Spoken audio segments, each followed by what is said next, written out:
Hello friends, welcome to learn drop. ഇന്ന് നമ്മൾ discuss ചെയ്യാൻ പോകുന്നത് സിംപ്സൺ 3/8 റൂളാണ്. കഴിഞ്ഞ ക്ലാസ്സിൽ നമ്മൾ സിംപ്സൺ 1/3 റൂൾ പഠിച്ചു. ഇന്ന് സിംപ്സൺ 3/8 റൂൾ നോക്കാം. സിംപ്സൺ 1/3 റൂൾ പോലെ തന്നെ ഇൻ്റഗ്രേഷൻ്റെ വാല്യൂ കണ്ടെത്താൻ ബുദ്ധിമുട്ടുള്ളപ്പോൾ യൂസ് ചെയ്യുന്ന മറ്റൊരു മെത്തേഡാണ് Simpson 3/8 rule. Simpson 3/8 rule is a numerical integration method used to find the approximate value of a definite integral. Definite ഇൻ്റഗ്രലിൻ്റെ വാല്യൂ കണ്ടെത്താൻ ബുദ്ധിമുട്ടുള്ളപ്പോൾ യൂസ് ചെയ്യുന്ന മെത്തേഡാണ് സിംപ്സൺ 3/8 റൂൾ. ഇവിടെ അതിൻ്റെ ഫോർമുലയാണ് കൊടുത്തിരിക്കുന്നത്. അതിൽ എച്ച് കാണാൻ b-a divided by n. The number of sub-intervals n must be a multiple of 3. ഇവിടെ സബ് ഇൻ്റർവെൽസ് n എന്തായിരിക്കണം? 3ൻ്റെ മൾട്ടിപ്പിൾ ആവണം. എന്ന് വെച്ചാൽ n ഒന്നെങ്കിൽ 3, 6, 9, 12 ഇങ്ങനെ 3ൻ്റെ മൾട്ടിപ്പിൾ n ആയാലാണ് സിംപ്സൺ 3/8 റൂൾ മെത്തേഡ് യൂസ് ചെയ്യുന്നത്. 2ൻ്റെ മൾട്ടിപ്പിൾ ആണെങ്കിൽ എന്താണ് യൂസ് ചെയ്യുക? ഏത് മെത്തേഡാണ്? കഴിഞ്ഞ ക്ലാസ്സിൽ പഠിച്ചു. ഏതാണ്? Simpson 1/3 rule. 3ൻ്റെ മൾട്ടിപ്പിൾ ആണെങ്കിൽ സിംപ്സൺ 3/8 റൂള്. 2ൻ്റെ മൾട്ടിപ്പിൾ ആണെങ്കിൽ സിംപ്സൺ 1/8 റൂള്. ഈ ഫോർമുല പഠിച്ചു വയ്ക്കുക. ഇനി നമുക്കൊരു പ്രോബ്ലം ചെയ്യാം. Integrate x square from 0 to 3 with respect to x using Simpson 3/8 rule with n equal to 3. First നമ്മൾ എന്ത് കണ്ടുപിടിക്കണം? സൊല്യൂഷൻ നോക്കാം. എ എന്താണ് ഇവിടെ? 0 ആണല്ലേ. ബി എന്താണ്? 3 ആണ്. n എന്താണ്? 3 ആണ്.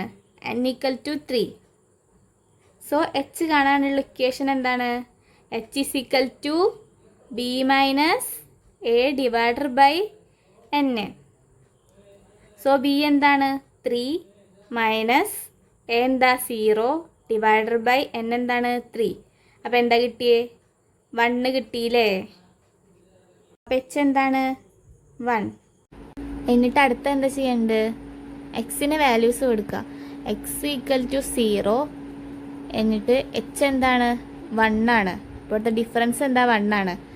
എക്സിന് x0 എന്താ? 0 പിന്നെ 1 കൂട്ടിയിട്ട് x1 1, x2 2, x3 3. ഇവിടെ difference 1. H is equal to 1. എന്നിട്ട് നമ്മൾ എന്ത് ചെയ്യണം? y0, y1, y2 കാണണം. അതെന്താണ്? y എന്താണ്? y equal to x square ആണ്. അപ്പോൾ നമുക്ക് എക്സ് കിട്ടി. അപ്പോൾ അതിൻ്റെ സ്ക്വയർ കണ്ടുപിടിക്കാം. y0 എന്താണ്? 0 സ്ക്വയർ 0, y1 1ൻ്റെ സ്ക്വയർ 1, y2 എന്താണ്? 2ൻ്റെ സ്ക്വയർ 4, y3 എന്താണ്? 3യുടെ സ്ക്വയർ 9. നമുക്ക് എക്സിൻ്റെ വാല്യൂസും കിട്ടിയിട്ടുണ്ട്. നമ്മൾ അത് വെച്ചിട്ട് നമ്മൾ വൈയുടെ വാല്യൂസ് കണ്ടുപിടിച്ചു. നമുക്ക് എക്സിൻ്റെയും വൈൻ്റെയും വാല്യൂസ് ഒരു ടേബിൾ വരയ്ക്കാം. എന്നിട്ട് ഇത് വെച്ചിട്ട് നമുക്ക് പ്രോബ്ലം ഇവാലുവേറ്റ് ചെയ്യാം. 3 മൾട്ടിപ്ലൈ എച്ച് ഡിവൈഡഡ് ബൈ 8.